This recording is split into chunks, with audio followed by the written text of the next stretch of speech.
বিশ্বব্যাপী প্রবীণ পরিচর্যা ও সহায়তা ব্যবস্থা শক্তিশালীকরণ এই প্রতিপাদ্যকে সামনে রেখে শোভাযাত্রা করেছে the senior citizen society Chittagong.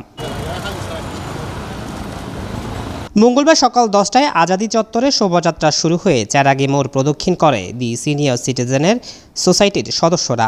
এ সময় বক্তারা প্রবীণ পরিচর্যা ও সহায়তা ব্যবস্থা শক্তিশালীকরণ করার আহ্বান জানান।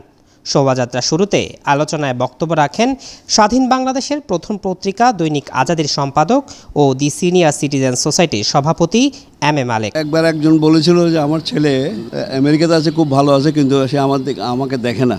ভবিষ্যৎ দেখছেন, তার ভবিষ্যৎ তো হয়ে গেছে, সুতরাং আপনার কষ্ট পাওয়ার তো কিছু নাই। আমরা প্রবীণরা কিন্তু এই বিশ্বের অনেক কিছু দেখে দেখেই প্রবীণ হয়েছে, আমরা কিন্তু এমনি প্রবীণ হয়নি। আমাদেরকে যে শিক্ষাটা আমাদের ছেলে মেয়েদের দিতে হবে সেটা হচ্ছে যে আমাদেরকে যেন বৃদ্ধাশ্রমে না পাঠায়। যদি কেউ পাঠায় তাহলে মনে করতে হবে, আমাদের মনে রাখতে হবে যে আমরা তাদেরকে সেই শিক্ষা দিতে পারিনি। We are A failure father. সুতরাং আমাদেরকে এমনভাবে শিক্ষা দিতে হবে আমাদের ছেলে মেয়েদেরকে যেন তারা আমাদেরকে বৃদ্ধাশ্রমে না পাঠায়।